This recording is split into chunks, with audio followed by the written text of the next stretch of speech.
Welcome po sa What the Fact Philippines ng Kabayan Tayo. Alam mo ba na sa UAE hindi lang ito basta second home sa mga Pinoy, kundi dito rin umaarangkada ang tagumpay nila?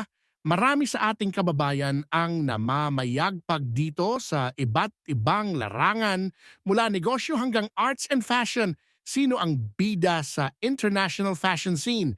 Meet our very own Michael Cinco. Isa siyang Dubai-based Pinoy designer na kilala worldwide dahil sa stunning couture gowns niya.